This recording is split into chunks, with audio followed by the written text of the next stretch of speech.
السلام عليكم ورحمة الله وبركاته. أعوذ بالله من الشيطان الرجيم. بسم الله الرحمن الرحيم. الحمد لله رب العالمين، والصلاة والسلام على أشرف الأنبياء والمرسلين سيدنا محمد وعلى آله وصحبه أجمعين. سبحانك لا علم لنا إلا ما علمتنا إنك أنت العليم الحكيم. ولا حول ولا قوة إلا بالله العلي العظيم. رب اشرح لي صدري ويسر لي أمري واحلل عقدة من لساني يفقه قولي وسدد لساني واهد قلبي بحق نبيك محمد صلى الله عليه وسلم. اللهم أغننا بالعلم وزينا بالحلم وأكرمنا بالتقوى وجملنا بالعافية. نوينا التعلم والتعليم والتذكر والتذكير والنفع والانتفاع والإفادة والاستفادة والحث على التمسك بكتاب الله وسنة رسوله صلى الله عليه وسلم، ودعاء إلى الهدى والدلالة على الخير ابتغاء وجه الله مرضاته وقربه وثوابه سبحانه وتعالى. آمين يا رب العالمين. Kitab Penawar Bagi Hati, muka surat 58, baris 9 daripada atas. وقال الشيخ المصنف رحمه الله تعالى ونفعنا الله بعلومه وبعلومكم وبعلوم مشايخنا في الدارين آمين يا رب العالمين. Kata pengarang Syekh Abdul Qadir bin Abdul Muttalib Al-Mandili Al-Indonesi rahimahullahu ta'ala, dan sabdanya, sabda Nabi sallallahu alaihi wasallam, Inna Allah harramal jannata ala kulli mura'in. Sama lagi perbahasan berkaitan dengan riya, sifat yang terakhir daripada segala sifat mazmumah hati. Maka dia kata dulu bahawasanya riya itu ada beberapa macam. Ada pelbagai macam jenis riya. Tu dah bahas habis belakang dah tu. Kemudian sekarang dia sambung perbahasan hadis sikit. Dia letak hadis Nabi sallallahu alaihi wasallam yang diriwayatkan oleh Imam Ad-Dailami daripada Sayyidina Ibnu Abbas radhiyallahu taala anhuma. Dia kata sabdanya, sabda Nabi sallallahu alaihi wasallam, Inna Allah harramal jannata ala kulli mura'in. Artinya, arti sabda Nabi sallallahu alaihi wasallam, sabda Nabi SAW kata dia bahawasanya Allah Ta'ala mengharamkan ia, ya Allah, akan syurga atas tiap-tiap orang yang riya. Atas tiap-tiap orang yang riya. Simple saja hadis itu. Allah Ta'ala telah mengharamkan syurga atas tiap-tiap orang yang riya. Dikehendaki mengharamkan itu ialah menegahkan dan tiada memberi ia, ya Allah. Rasa macam dah baca ni. Betul tak? Sebab dulu kita dah baca yang bab riak tu 6 macam kat bawah tu. Dah penuh dah baca sebahagian tu. 59 bagi 10 dari atas. Patut rasa macam dah baca dah. Wujud 1, 2, 3, 4, 5, 6, 7, 8, 9, 10. Yang kedua beratas. Perenggan baru lah. Dan bahawasanya riak yang lebih besar tu. Wa qala Syekhul Musannif rahimahullahu ta'ala, dia kata dan bahawasanya riak yang lebih besar, betul lah sini. Dan bahawasanya riak yang lebih besar ialah riak munafik, dengan menzahirkan iman pada ketika hatinya kafir. Dulu dia bahas berkenaan 6 jenis riak. Sekarang ni dia nak bahas pula riak yang paling besar, riak yang paling teruk lah. Dia kata dan bahawasanya riak yang lebih besar, yakni lebih besar kemudaratannya, lebih besar bahayanya dan lebih besar dosanya, ialah riak munafik. Munafik sini apa dia? Munafik i'tiqad. Munafik ni ada dua, munafik amalan dengan munafik i'tiqad. Jadi munafik amalan kategori fasik, munafik i'tiqad kategori kafir. Munafik i'tiqad ni makna zahir dia Islam tapi dalam hati dia tak percaya Tuhan, dalam hati dia ingkar Nabi. Tu maksud munafik i'tiqad. Macam mana munafik i'tiqad? Apa munafik? Mana tadi? Lebih besar ialah riak munafik. Mana? Dengan menzahirkan iman pada ketika hatinya, hati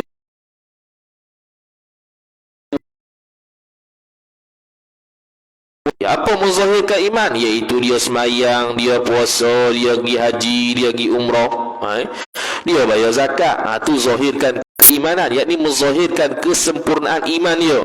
Tapi sebenarnya dalam hati dia kafir, iaitu tak percaya Tuhan.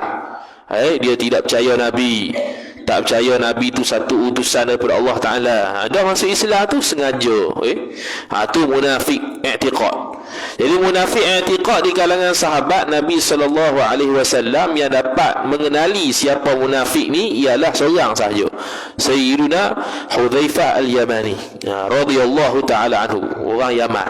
Sahabat Nabi dari Yaman, namanya Hudzaifah Al-Yamani. Dia seorang sahaja yang ada special sifat yang Allah Ta'ala beri pada dia, boleh tahu siapa orang munafik selain daripada Nabi SAW.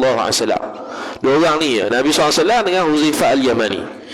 Sehingga kan Sayyidina Umar Al-Khattab radhiyallahu ta'ala anhu bila nak buat satu benda pada zaman dia, nak sembahyang jenazah ke, terutamanya dia akan tanya Hudzaifah Al-Yamani, dia ni orang munafik ke tidak? Kalau munafik aku tak sembahyang. Kata sembahyang.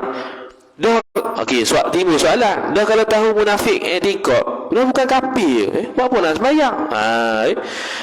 Sayyidina Umar Al-Khattab buat satu kaedah, nahnu nahkum bil-zawahiri wa nahnu natawalla bis-sarair. Kami hanya hukum zahir saja. Batin dia, hati dia serah ke Tuhan. Walaupun dia tahu dia ni munafik i'tiqad, tapi nisbah zahir dia Islam. Kita kena buat secara zahir. Tapi di akhirat nanti dia kena masuk neraka selama-lamanya kerana kafir dengan Allah Ta'ala. Tu tak boleh kata gini, dah tahu dah kafir i'tiqad, kenapa masuk lagi kuburan Islam? Kenapa masih lagi semayang? Patutnya kafir tak boleh semayang dah lah. Tak payah kapan dah atas dia. Pakar itu je lah. Tak boleh sebab kita zahir nampak Islam. Jadi kita hukum Islam dia zahir, zahir dia Islam. Islam walaupun dia tu munafik i'tiqad, dari sudut i'tiqad dia kafir. Kita kena raih hak zahir tu. Kemudian kata dia, maka ini riak munafik ni lebih besar daripada syirik yang nyata. Syirik nyata ni syirik jali. Syirik jali. Nabi SAW kata, aku takut pada umatku syirik yang khafi. Syirik apa yang khafi? Riak. Tapi riak yang paling besar sekali ialah riak orang munafik, iaitu menzahirkan keimanan dalam keadaan hati dia mengingkari Allah Ta'ala, mengingkari Rasulullah Sallallahu Alaihi Wasallam. Bahkan itu lebih teruk daripada syirik yang nyata. Kerana bila syirik yang nyata, syirik jali, tahu dah jelas dia tu kafir, memang tak payah sembahyang atas dia dah, tak payah urus jenazah dia dah, tak boleh masuk dalam perkuburan Islam kerana dia tu kafir. Sekarang ni tak jelas kekafiran dia, cuma sembunyi kekafiran dia di sebalik Islam. Tu munafik i'tiqad. Adapun munafik amalan, tu masih lagi Islam, tapi dia kategori fasik lah. Munafik amalan tu yang macam dalam hadis Nabi SAW, siapa janji dia ingkari, siapa jaga amanah dia khianat, seorang orang jaga amanah dia khianat, orang cakap dia bohong. Tu munafik amalan. Dengan mana fasik, kalau taubat tak apalah. Tapi munafik i'tiqad ni lain. Kalau mati dalam keadaan begini, maka masuk neraka Allah Ta'ala selama-lamanya. Dan yang kedua, riak yang lebih besar daripada hak tadi 6 tu, yang kedua ialah riak dengan ibadah yang wajib. Tu yang kedua. Jadi riak pun ada dua pula. Riak yang besar, riak yang kecil. Riak yang kecil yang 6 dulu tu. Ni sekarang ni riak yang lebih besar daripada 6 tu. Yang pertamanya riak orang munafik. Yang kedua riak dengan ibadah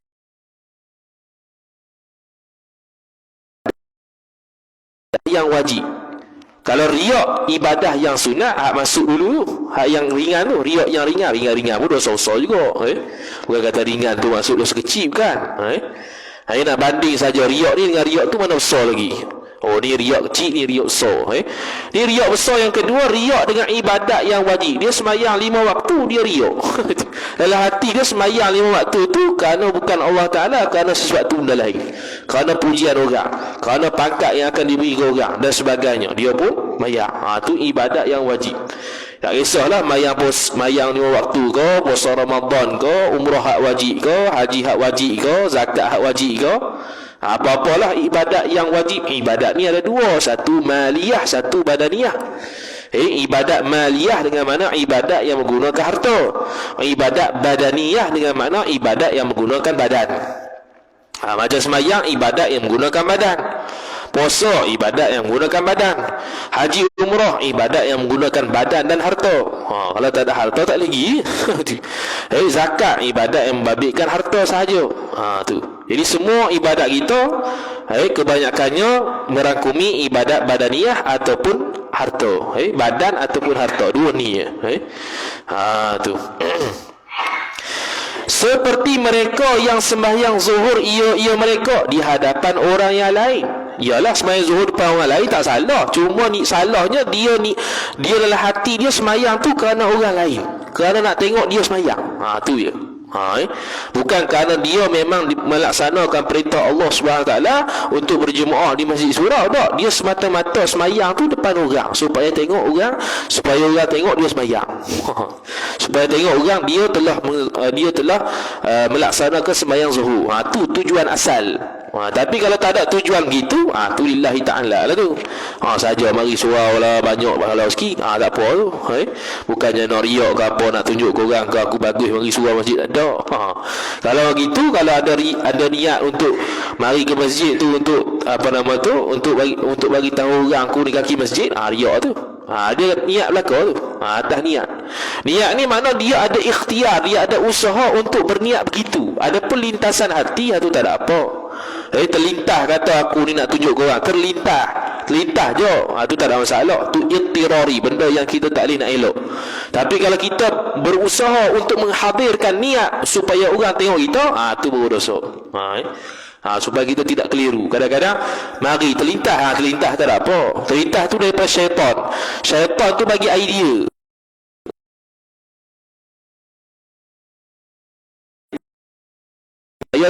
Kok kita teringat nak pakai, kita akan pakai lah tindakan syaitan tu. Berasa macam nak riak, kita pun riak lah. Sebab apa? Sebab terlintas tadi. Aku pun sama lah, nak usaha ke arah riak lah. Kita pun buat sesuatu amalan kerana orang lain. Tu jadi riak. Tapi kalau lintasan tu mari, kita tak ada usik apa, lalu gitu saja, kita memang betul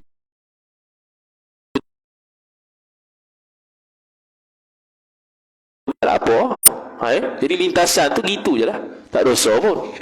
Tu sebab lintasan hati pun ada macam-macam tahap. Yang tahap yang dikira dosa pahala ni, tahap azam, tahap hamun, dia istilah dia. Hamun, azam, dan juga niat. Jadi kalau terlintas saja tu tak ada apa. Tak payah layan. Tu. Dan jika ia mereka itu bersunyi seorang diri, niscaya tiada ia mereka sembahyang. Ni munafik yang tahu. Jadi depa sembahyang ni semata-mata nak depan orang.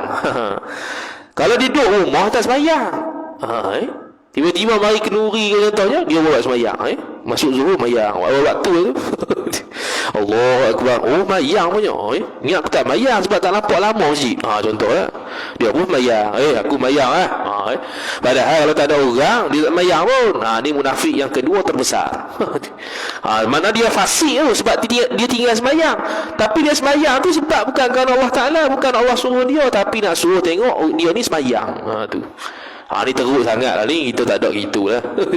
Kita depan orang ke tak ada orang ke, masuk azan, tinggal semayang lewat kau cepat je, asal semayang. Tu. Dan yang ketiganya iaitu yang lebih kecil. Yang lebih kecil pada tadi, bahawa tiada riak ia seorang dengan fardu. Ini lebih kecil pada hak tadi. Tadi riak hak fardu, hak wajib. Lepas tu bahkan riak ia seorang dengan ibadah yang sunat. Ibadat sunat pula. Jadi ibadah yang wajib dengan ibadah yang sunat, dari sudut banyaknya pahala, fardu lah. Syekhul Islam Zakaria Al-Ansari radhiyallahu taala anhu sebut dalam kitab Ghayatul Wusul Syarah Lubil Usul, 70 rakaat sunat menyamai 1 rakaat wajib. Tu contoh nak banding lah. 70 rakaat sunat bersamaan dengan 1 rakaat wajib. Contoh sehari kita sembahyang 4 rakaat isyak, maka seolah-olah 280 rakaat sunat dia menyamai. Sebab tu kalau kita kata ada orang tak sembahyang, dia taubat, dia nak qada sembahyang. Qada berapa tahun? 20 tahun contohlah. Lepas tu dia tanya pula, dah boleh tak sembahyang sunat? Kita kata kalau ikut pandangan mu'tamad, haram hukum dia sembahyang sunat. Sebab apa? Sebab dia ada hutang yang lebih besar daripada hak sunat tu. Kita bagilah hujah ataupun dalil berkaitan dengan tadi tu. 70 rakaat sunat bersamaan 1 hak wajib.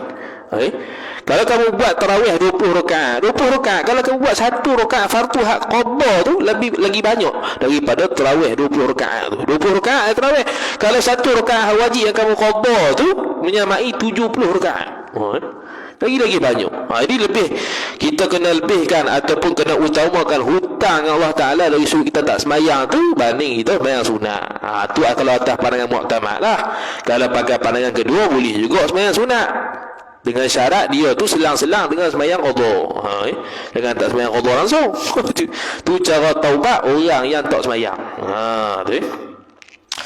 Kemudian kata musannif rahimahullahu taala, ni ibadat sunat pula. Contoh sedekah ke, sedekah sunat, sembahyang sunat. Contoh kita kata dulu, sembahyang sunat ba'diyah contohnya. Kan tak sembahyang kan orang kata apa pula? Dia pun sembahyang. Dia tu. Kami kalau dia sembahyang tu memang betul-betul nak sembahyang, tak ada apa. Sebab sembahyang sunat ni afdal di rumah, kecuali sembahyang duha. Sembahyang duha sunat di masjid. Selain daripada tu, sembahyang sunat ialah sunat aula lebih afdal di rumah, kecuali sembahyang yang disunatkan berjemaah, seperti sunat witir waktu Ramadan, sembahyang tarawih, sembahyang hari raya, sembahyang gerhana. Tu semua sembahyang sunat yang mesti berjemaah, sunat berjemaah di masjid. Maka ketika itu sembahyang tu aulanya ataupun afdalnya di masjid lah. Kemudian kata musannif rahimahullahu taala, dan apabila ada ia seorang pada tempat yang sunyi, niscaya tiada mengerjakan ia seorang akan ibadah yang sunat itu.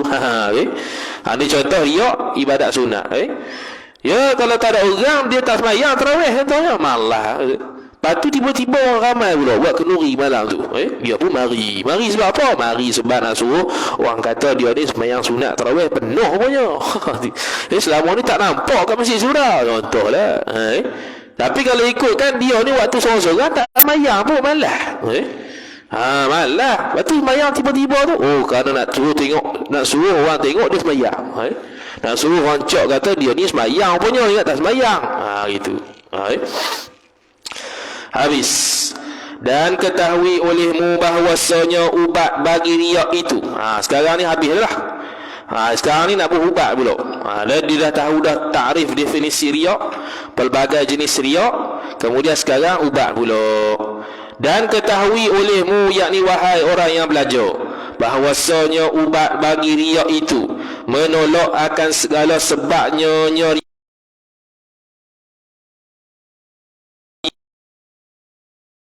kita elok daripada sebab-sebab punca-punca boleh berlakunya riak. Apa 3 tu? Pertamanya kasih akan dipuji.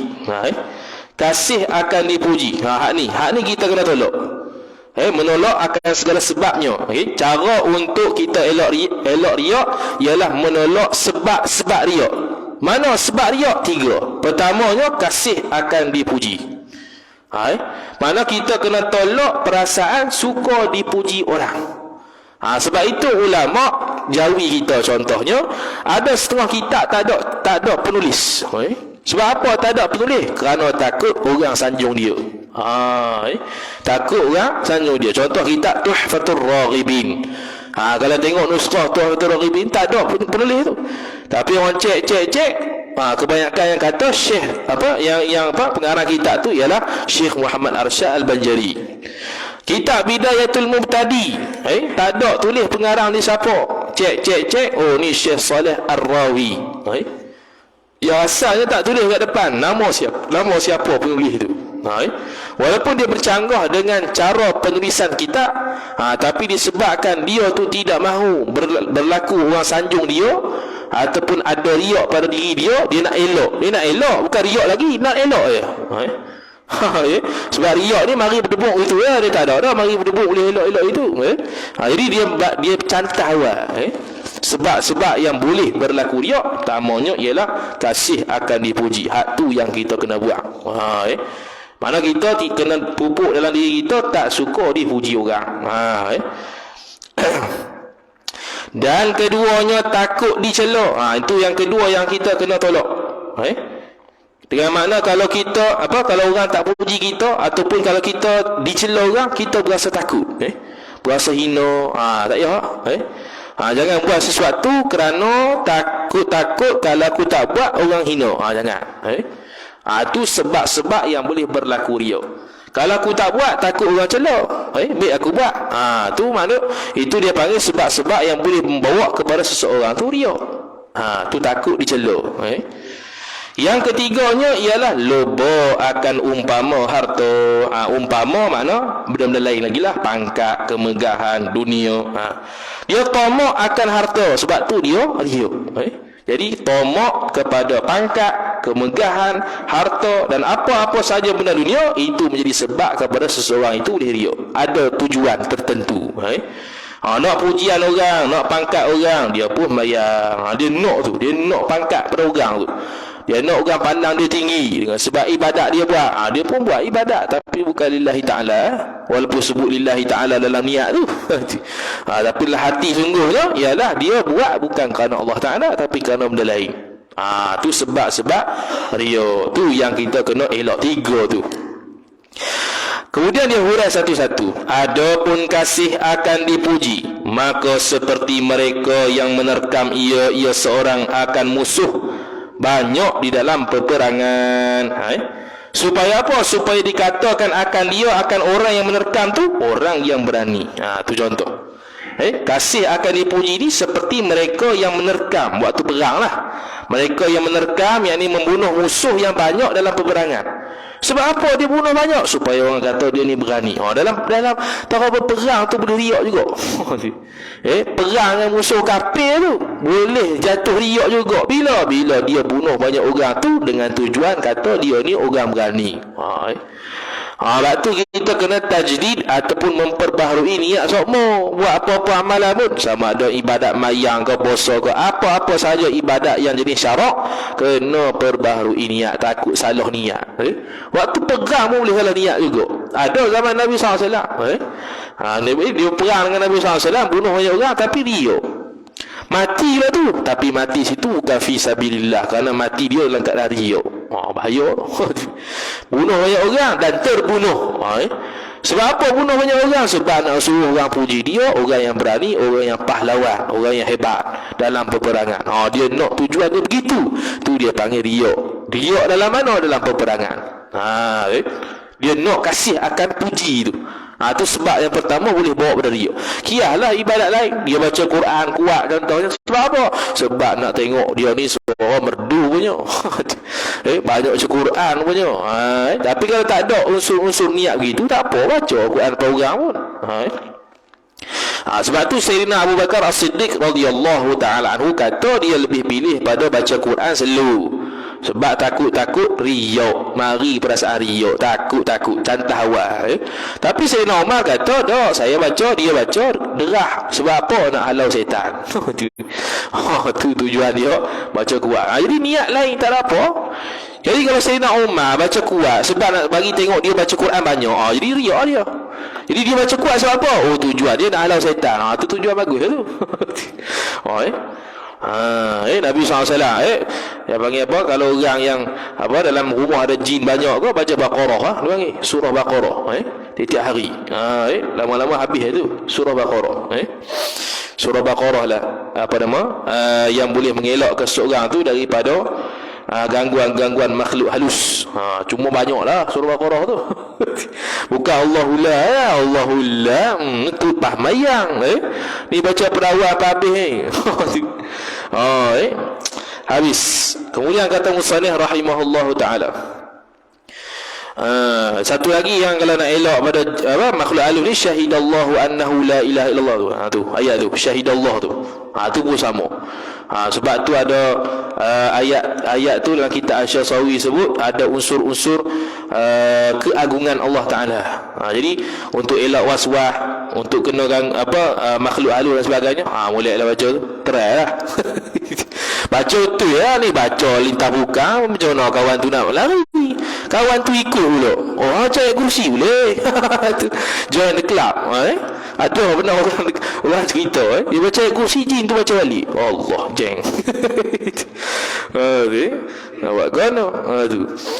Kemudian kata Muslim rahimahullah taala, dan ubat kasih puji ni ialah barang yang telah terdahulu pada ubat bagi kasih akan kemegahan. Dia suruh rujuk dulu yang kita bahas dulu, hubbul jah, kasih dan suka akan kemegahan. Dia dah cerita dah cara-cara untuk elok daripada suka dapat pujian. Kita tengok baliklah sana tu, dia tak ulang sini dah. Jadi panjang pula kitab dia. Apa dia? Dia bagi tahu juga. Dan iaitu apa? Ubat tu, bahawa mengetahui ia seorang akan bahawa puji itu kesempurnaan yang diwahamkan sahaja. Kesempurnaan yang dia sangka sempurna sahaja sebab dapat pujian orang, padahal tu bukan satu kesempurnaan. Kesempurnaan yang hakiki ialah mendapat pujian Allah Subhanahu wa taala, bukannya pujian makhluk. Tu waham tu. Kita rasa sempurna dah sebab apa? Dapat pujian orang. Tak boleh. Tu tak sempurna tu. Tu kita waham, sangkaan ringan saja. Kita rasa pujian orang tu dapat menyempurnakan ataupun merasakan diri kita sempurna. Padahal hakikatnya yang sempurna ni dapat pujian Allah Ta'ala. Macam Nabi SAW dipuji Allah Ta'ala, Nabi-Nabi lain dipuji Allah Ta'ala, sahabat-sahabat Nabi SAW dipuji Allah Ta'ala. Tu baru betul mulia. Kita siapa puji Allah Ta'ala? Tak ada lagi. Tiada ada kesempurnaan yang sebenar. Yang ni tiada ada kesempurnaan yang sebenar pada pujian makhluk tadi. Tak ada. Tu dia punya salah satulah daripada ubat. Kita kena ingat kata pujian makhluk ni bukannya satu kesempurnaan atas kita. Kena lalu lah waktu tu. Kena beringatlah. Dapat puji buat benda, bukan dapat apa pun. Bukan dapat sihat, bukan dapat harta, bukan dapat apa, bukan dapat pahala. Bahkan boleh memudaratkan pula kalau silap niat. Maka tiada ada faedah baginya bagi kasih dipuji tu. Tak ada faedah suka pujian, tak ada. Bahkan rugi semata-mata. Noktah. Rugi mana semata-mata ni? Yakni rugi dunia dan akhirat. Dunia rugi, akhirat rugi. Patutnya dunia ni sebagai pucuk tanam di akhirat tu, untuk kita tuai di akhirat. Ibadat banyak lillahi ta'ala, puasa sunat, baca Quran, zikir, sedekah, mayang sunat, mayang tahajud, mayang tumeng ni. Tiba-tiba dia selit riak setiap ibadat dia. Rugi, tak ada apa. Esok di akhirat kosong pahala. Buat dah tapi kosong. Dan lagi ubat bagi elok daripada suka puji tu, bahawa mengetahui ia seorang akan cerca Allah Ta'ala pada hari kiamat dan siksa Allah Subhanahu wa Ta'ala. Noktah. Ini sebab akhirat pula. Nak elok daripada perasaan suka puji ni ialah kita ingat Allah Ta'ala akan murka kita di hari akhirat. Murka dengan makna tak dapat redha dan tak dapat rahmat Tuhan. Bila tak dapat rahmat Tuhan, kita ni masuk syurga dengan rahmat Allah. Jadi bila tak dapat rahmat Tuhan, anda lagi buat sendiri. Kita masuk syurga Allah Ta'ala dengan rahmat Allah Ta'ala. Jadi kalau kita tak dapat rahmat Allah di akhirat, agak-agak ke mana kita? Itu bahaya tu. Kemudian kata musannif, diriwayatkan bahawasanya orang yang riak itu diseru akan orang yang riak pada hari kiamat dengan 4 nama. Dengan 4 nama. Apa dia? Tu. Ya marai, ya murai, ya ghawi, ya fajiru, ya khasiru. 4 tu. Ya murai, dia kata jemalah. Ya murai satu, ya ghawi, ya fajir, ya khasir. Idhhab fakhudh ajraka mimman amilta lahu fala ajra laka indana. Arti sabda Nabi sallallahu alaihi artinya orang yang riak, satu riak murai, Dan yang sesat. Sesat pula. Sesat daripada mana ni? Sesat agama etikad ke? Bukan. Sesat daripada jalan orang soleh. Sesat ni macam-macam. Ada sesat yang fasik, ada sesat yang kafir. Kalau sesat yang kafir tu sesat lagi menyesatkan. Ada sesat lagi menyesatkan, tapi tahap dia fasik saja. Hal ni sesat daripada golongan orang-orang soleh yang masuk syurga dulu. Dia masuk neraka dulu kalau tak diampuni Allah Ta'ala. Kedua, yang jahat. Jahat, ya fajir. Istilah fajir ni biasanya guna kepada orang yang berzina. Orang yang berzina biasanya ya fajir ni, orang jahat. Sebab lawan orang jahat ialah orang yang baik, orang yang suci, terpelihara. Yang rugi, tu yang terakhir. Rugi mana? Rugi lah, tak ada pahala. Buat ibadat saja kosong, tak ada apa. Ibarat beli karipak RM2, inti tak ada. Rugi lah. Rugi apa? Tak ada inti bohong kawan tu. Dia panggil 3 tu, 4 nama tu. Lepas tu dia kata, pergilah olehmu, ambil olehmu akan pahala engkau daripada mereka yang beramal engkau kerana mereka. Dia suruh cari. Allah Ta'ala suruh cari kepada orang yang kamu buat ibadat kerana orang tu. Dia suruh dia bagi pahala, bukan aku. Dah kamu ibadat bukan kerana aku, jadi buat apa kamu bagi pahala? Pergilah ke orang yang kamu buat ibadat kerana dia. Jadi minta pahala pada dia, bukan minta pahala pada aku Allah Ta'ala. Barak lagu ni. Dapat dialog gini ke akhirat, wallahu a'lam, tak tahu jadi apa dah. Wal a'yadu billah. Kemudian kata dia, kerana maka tiada ada pahala bagi engkau di sisi kami Allah. Di sisi kami ni, kami Allah. Tak ada pahala. Dia nak cari pahala, pergi carilah orang yang kamu buat ibadat kerana dia. Tu persoalan ataupun ungkapan ni keluar dari Allah Subhanahu Wa Taala kepada orang-orang yang riak ketika dia ibadat. Habis. Apabila mengetahui ia seorang akan siksa Allah Ta'ala dan cerca Allah. Ni cercaan tadi tu. Orang yang riak, orang yang sesat, yang jahat, yang rugi. Kerana riak itu, siapa yang tahu siksa Allah dan cerca Allah kerana riak, niscaya mudah atas orang tu meninggalkan riak. Jadi kena beringatlah. Senang ceritanya, amal dia ialah kena beringat sokmo. Dapat pujian makhluk ni tak ada apa, tak sempurna satu. Kemudian yang keduanya, dapat cercaan dan murka Allah Ta'ala di akhirat. Jadi kalau kita ingat dua ni, insya-Allah Ta'ala, kata musannif, tidak akan adalah sifat riak untuk kita lalu atas hati kita. Tapi kalau tak ingat benda ni, payahlah. Nak sokmo, nak puji orang, nak pangkat orang, mayak pun riak. Tu payah tu. Kerana suka dipuji manusia itu, seperti mereka yang mengetahui ia mereka akan ada racun di dalam air madu. Ini perumpamaan. Manusia suka dipuji oleh manusia ni, ibarat dia, contoh dia seperti orang yang tahu air madu tu ada racun, dia pergi minum juga. Dia dah tahu dah air madu tu ada racun ataupun air biasa ada racun, dia pergi minum. Tu seolah-olah orang yang suka pujian. Dia seolah-olah mau minum air madu ke air biasa ke yang ada racun pada dia. Mana racun tu? Iaitu sifat yang suka dipuji. Tu racun dia. Dia pakai juga, dia bersifat juga dengan sifat tu. Dia pergi minum juga air yang beracun tu. Maka ni membinasakan diri sendiri. Setakat ni, kat hari ni, kat dunia ni tak berasalah binasa tu. Bila binasa tu di akhirat tu. Maka mudah atas mereka yang mengetahui tadi meninggalkan air madu itu, air madu yang ada racun. Jadi kalau orang tahu cara nak elok, macam mana suka untuk dipuji tu, maka seolah-olah dia tahu air madu atau air tu ada racun, maka dia pun tak akan lah, sebab tahu ada racun.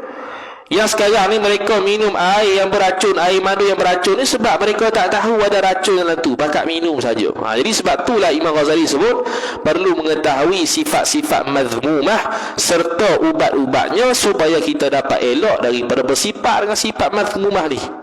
Ni payah sekali ni.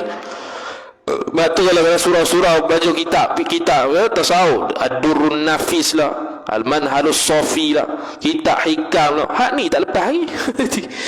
Kitab hikam tu bagi orang mana tu? Bagi orang yang dah bersih hati dah. Dia tak mengumpat orang, dia tu tak ada riak, ikhlas sokmo, tak cakap carut, makanan jaga. Tu boleh lah bagi kat depa. Sekarang ni kita nak amal hak yang ringan sekali ni, hak wajib sungguh ni, iaitu apa? Tak boleh riak, tak boleh marah, tak boleh tu, tak boleh ni. Ni payah tasawuf ni payah dia nak amal. Hak mengaji tak payah. Boleh lagi tak hikam ke, Minhajul Abidin ke, Manhalus Safi ke, Durrun Nafis ya. Senang ya belajar, tapi nak amal payah sebab apa? Sebab kita nak suci hati kita tu supaya bertemu Allah Ta'ala dalam keadaan suci hati. Dalam keadaan bersedia untuk melihat zat Allah Ta'ala zahir batin. Bukan nak tengok zahir aja zat Allah Ta'ala. Dia suci zahir dan batin. Sebelum jumpa Allah Ta'ala di akhirat tu, sebelum matilah maksudnya. Betul lepas kitab ni, contoh lepas penawar ni, bolehlah baca Minhajul Abidin ko. Ya, siapa tu? Hidayatus Salikin. Hidayatus Salikin tu dia panggil tasawuf ibadat. Dia atur ibadat kita start daripada subuh sampailah tidur balik. Hak tu tak akan boleh beramal kalau hati tak bersih. Kalau kira lah kita Hidayatus Salikin tu, rakaat, jumlah rakaat dan sunat yang kita boleh buat 70 rakaat sehari. Boleh buat. Rakaat 20, 28. Nak buat 12 duha, mampu. Buat dua pun senak dah dua. Dua rakaat duha. Tu pun buat tak buat dah. Ni 12 rakaat, witir 11 rakaat. Sembahyang ba'diyah qabliyah, jaga 22 rakaat. Lepas tu semayang tahajud pula 8 rakaat. Mayang duha sebut dah. Lepas tu semayang isyraq pula. Mayang isyraq atas pandangan yang mengatakan isyraq syuruk dengan duha ni lain. Kalau atas pandangan samalah. Tu banyak mayang ni. Mayang sunat banyak diatur pada awal sampai habis. Kita nak buat apa, nak buat kerja apa, nak zikir apa, zikir semua dia bagi belakang dalam Hidayatus Salikin. Tu kalau ngaji hatu tak beramal, sebab apa tak boleh? Sebab tak lepas ni. Hati dia kata dah, hati kalau tak bersih tu nak beramal ni berat. Nak pergi sembahyang berat. Nak baca Quran berat. Selawat atas Nabi berat belakang. Nak belajar pun berat juga. Kenapa? Sebab hati kita ada salah. Rasa berat nak buat amalan. Lepas tu dia panggil orang yang berat nak belajar ni, dalam kitab yang anak sebut, itu talbis iblis yang pertama, tipu daya iblis pertama. Iblis akan mencocong kita supaya nampak ibadat itulah segala-galanya. Ibadat itulah penentu syurga neraka kita. Ibadat itulah yang paling besar daripada belajar. Belajar apa? Tu talbisul iblis. Tipu daya iblis yang pertama. Bila tak belajar mula ada masalah lah ibadat. Hak ni kan boleh dah. Mula. Dia kalau tak ada masalah tak apalah. Tu imam buat silap kalau ke mana, makmum terabur dah datang. Cuba sekali. Tu imam. Waladdallin. Amin. Allahu akbar. Okey, terabur dah masuk. Tu imam tak ada surah ke mana nak rokok ke? Aku tak cuba tengok ni. Tu kalau tak belajar tu habis terabur dah belakang. Ada yang mufaraqah, ada yang rokok, ada yang stay. Macam mazhab tengok. Bila mana? Bila tak belajar. Tu imam bangun terus daripada rakaat kedua ke rakaat ketiga tanpa tasyahud awal. Terabur juga belakang. Subhanallah. Dah subhanallah tu imam turun pula. Mampu. Subhanallah tu imam turun pula. Habis. Boleh batal mayang.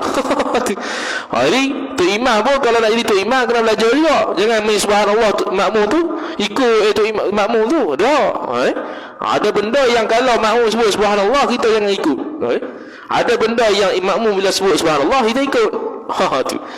Tu belajar asing lah budak tu kita beka. Kita bab mayang. Tu mayang tu baru mayang. Belum taharrah lagi. Belum wudu, mandi wajib, tayamum, sapu khuf, haid nifah. Puasa pula akan datang ni. Puasa. Ni belum puasa lagi tak ada soalan ni lagi puasa tengok kabur dalam WhatsApp. Ni buat gini. Boleh lah batal. Tu. Buat apa dia tak refresh balik sebelum Ramadan tu puasa ni lagu mana? Mana hak batal, mana tidak. Kadang benda simple je. Dia tanya juga, mana tak tahu tu.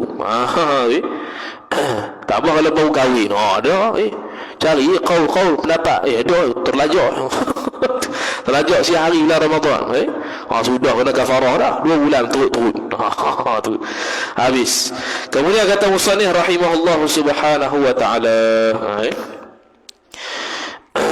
jadi maka binasa ia mereka yang maka binasa ia mereka yang tak tahu ada racun dalam madu. Dia pun minum. Binasa matilah.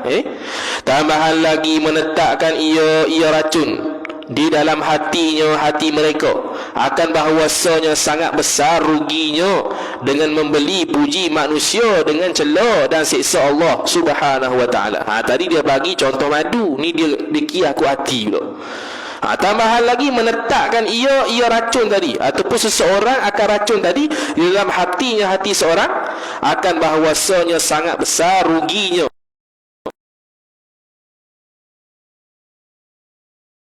Dia tahu kata kalau dia gantikan suka pujian manusia itu dengan apa? Dengan celah